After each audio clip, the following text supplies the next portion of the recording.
I'm Cliff, and this is my garage. And sadly, it's time to say goodbye to my beloved Porsche Cayman.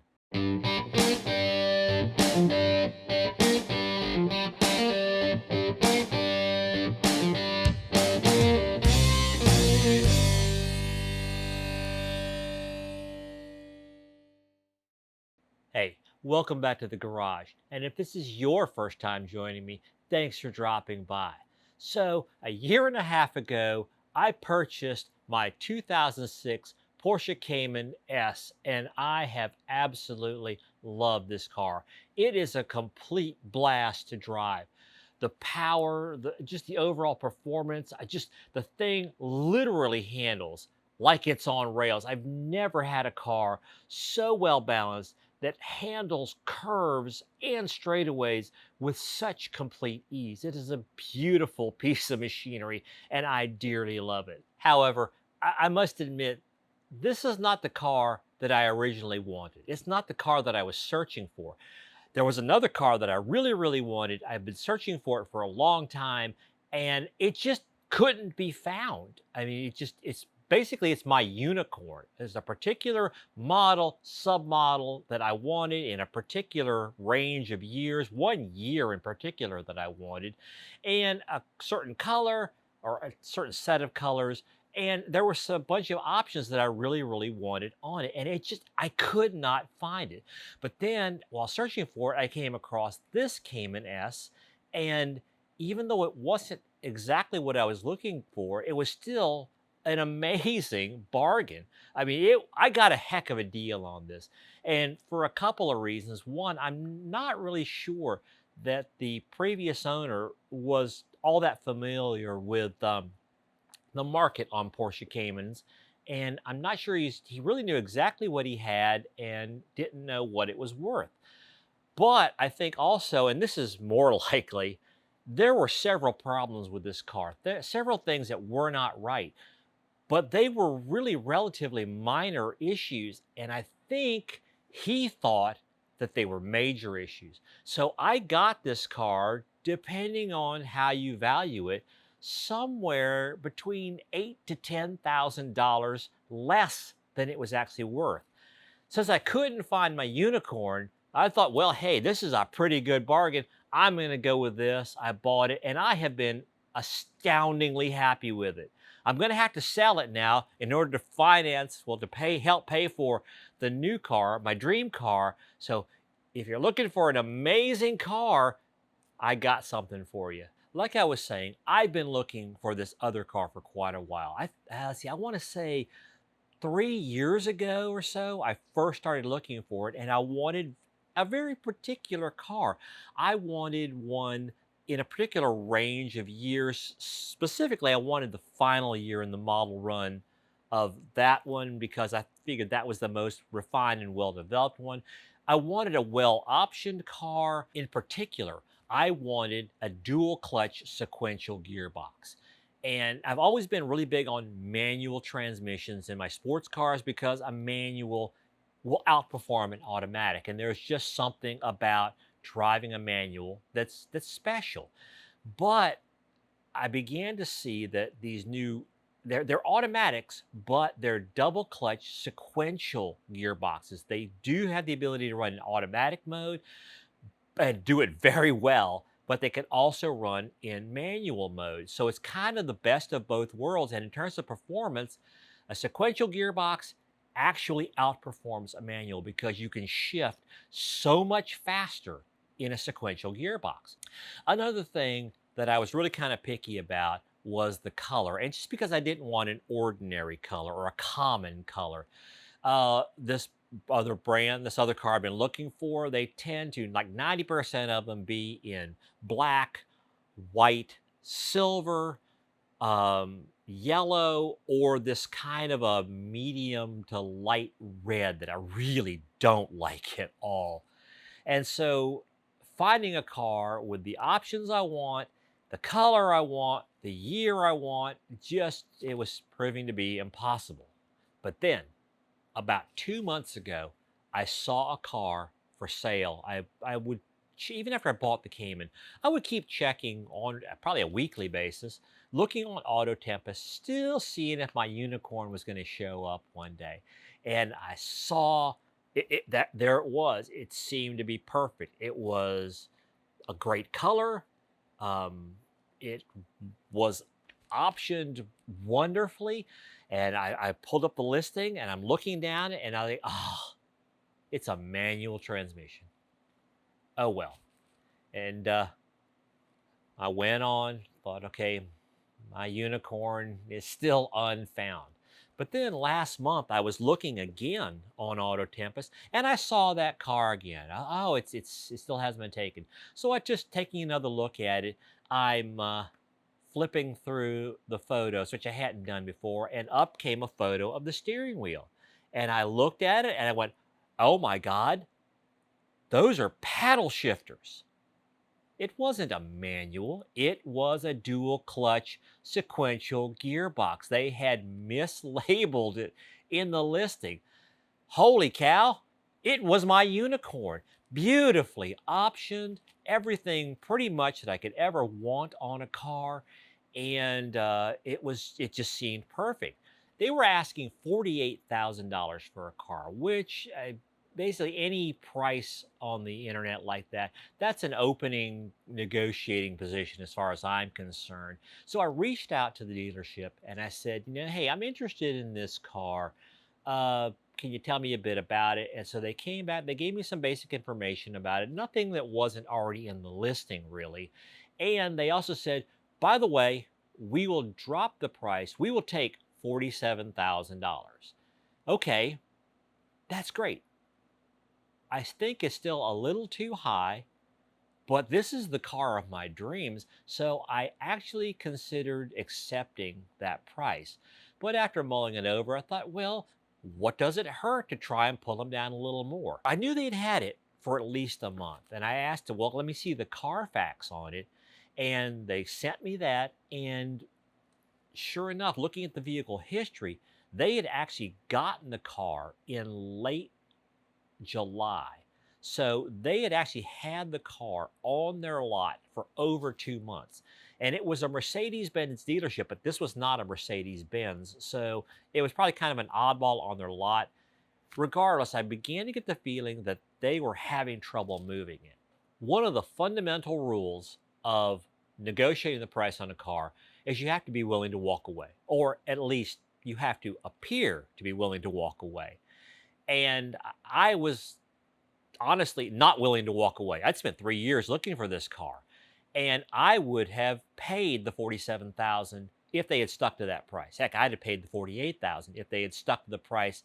This was the car that I wanted.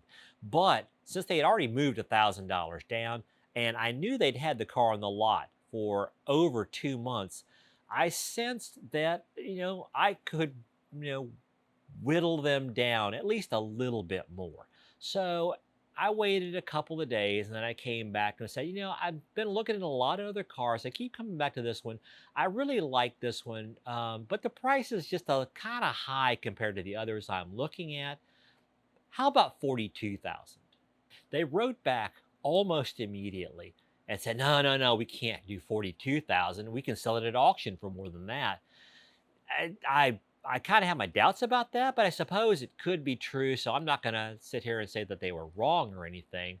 But now where they've rejected my $42,000 offer, they're still at 47,000, and they're saying that I need to come up. I need to do better than that, or they can't sell the car to me. So I let it set for another couple of days, maybe 3 days, and I spent that time gathering ammunition. And I wrote to them. I said, I really was hoping that you could do better than the 47,000. Um, I'm looking at all these others. I've really kind of gotten to where I like this 2-year newer model, which for just a few thousand more, a couple thousand, 49,000, I was looking at several that were 2014 models, 2 years newer, about the same or even fewer miles. And so I bombarded them. Well, I'm looking at this one in Pittsburgh. I'm looking at this one out in Colorado. And I do kind of like yours, and but I just can't see doing 47." And then I dropped it on him. I said, "Would you meet me at 44,000?" And about an hour later, they said yes. So we settled at $44,000, which I thought was right there at the low end of what the car was truly worth. I'm happy. I presume they're happy. And I began to make plans to get the car. Now, the car was located just outside of Philadelphia. And I began looking at shipping. Well, I had looked at shipping costs earlier, and it was going to run around $800 to $1,000 for a reputable shipper to bring it down on an open trailer. A closed trailer was just too expensive. And I started thinking, oh boy, $1,000. That's a lot of money. But, you know, what am I going to do? And then my wife said, well, why don't you just fly up there and get it? And I was like, well, I can't do that. And then I began looking at airline tickets. And I managed to get tickets. I could get a ticket up to Philadelphia from Florida for less than $100, which blew my mind. I thought, well, okay, that'd be great. So I asked my son if he wanted to go with me. He said, yeah. So the two of us began planning a road trip. My son and I ended up flying up to Philadelphia, getting a lift over to the dealership, and picking up the car in person. We then drove the car through Pennsylvania, Maryland, West Virginia, Virginia, Tennessee, North Carolina, Georgia, and then back into Florida. 1,355-mile road trip. We had such a good time. We went through a lot of rural roads. We drove the back of the Dragon in West Virginia, or maybe Virginia. I'm not sure which one it is. We rode the Foothills Parkway in Tennessee.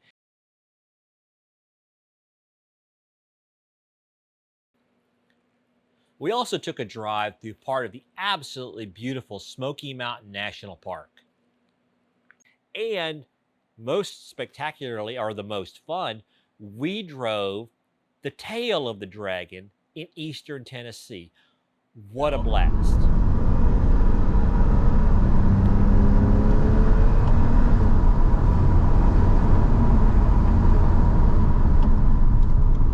Now, some of you may be a little confused by the dashboard reflections in the windshield of the new car.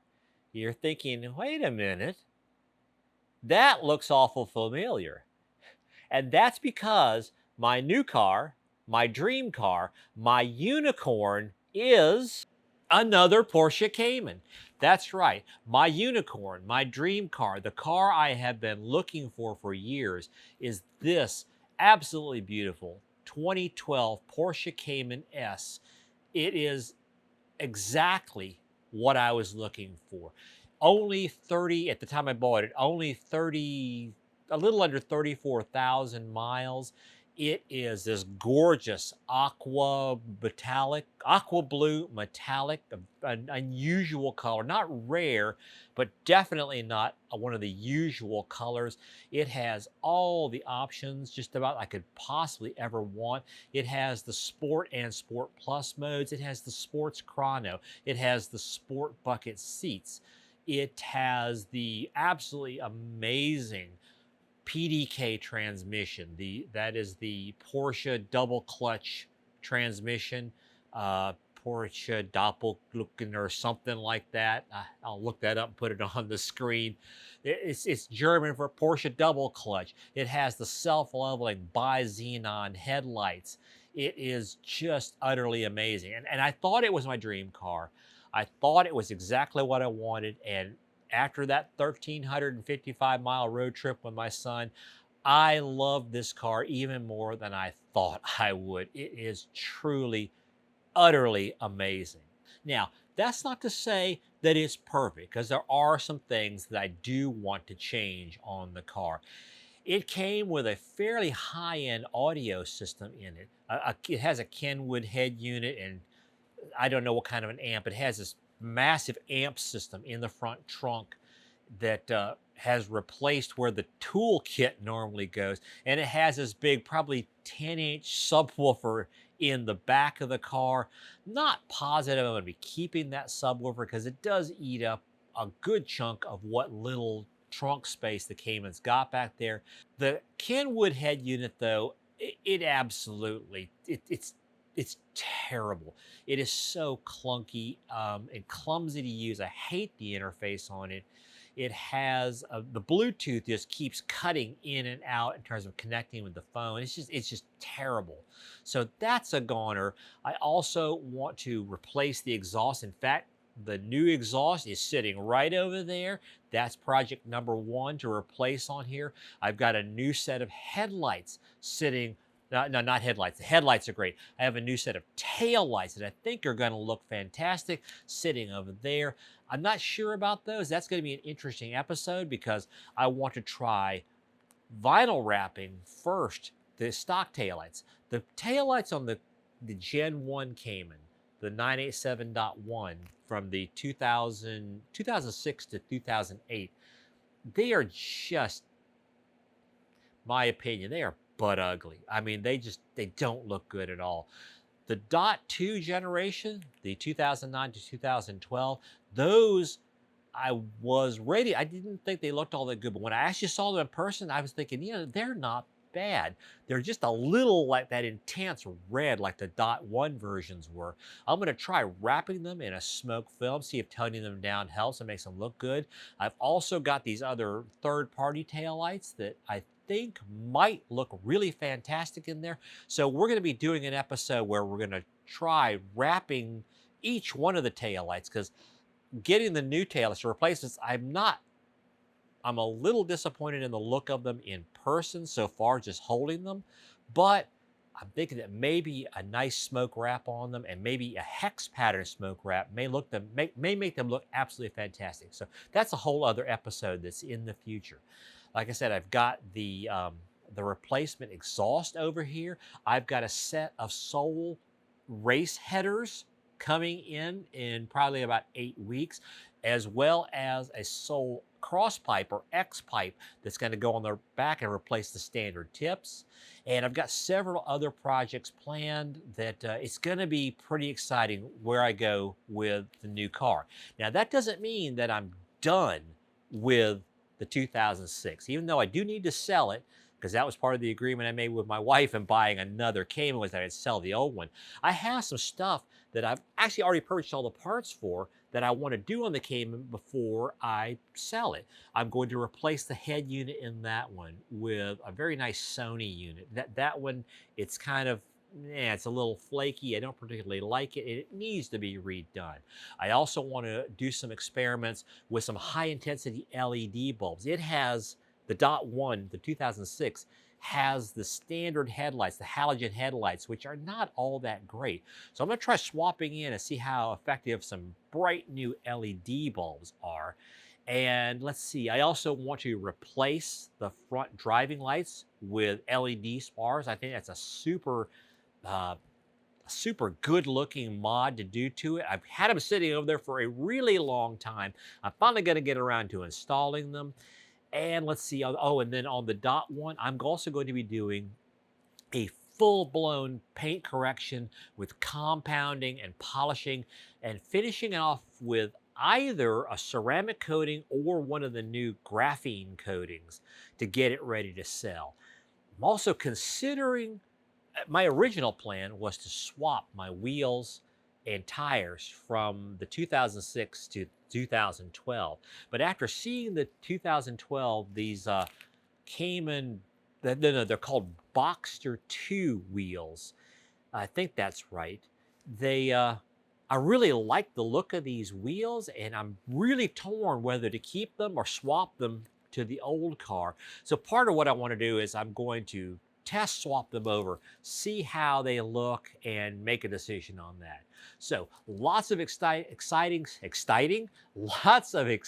stuff coming with the new Cayman. I gotta say, I absolutely am blown away by this car. Now, it was basically 3 times more expensive than my old Cayman, and it's just phenomenal. I love it.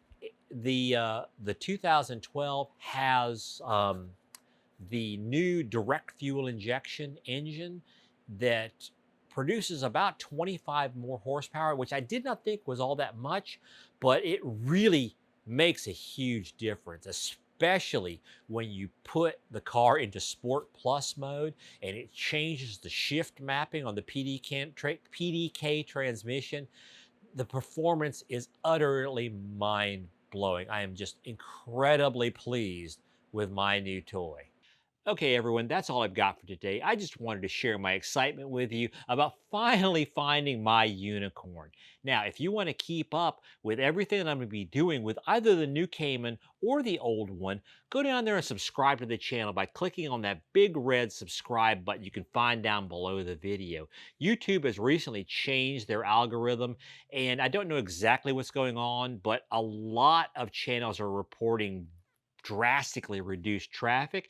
And I think it has to do with the way that YouTube is now suggesting content to people. So the best way to keep up with everything is to actually be subscribed to the channel. Now, it does not cost you anything. This is not like a magazine or newspaper subscription. There is no cost involved. You're just letting YouTube know that, hey, I like what's going on that channel. I'm interested in it. Keep me up to date on it. Now, if you really want to be absolutely sure that you know what's going on the channel, go down there and find that little bell icon and click on it. That changes its shape. And what you're doing is you're turning on notifications for this channel. And that way, YouTube will let you know every time that I post a new video from here in Cliff's Garage. I'll see you next time.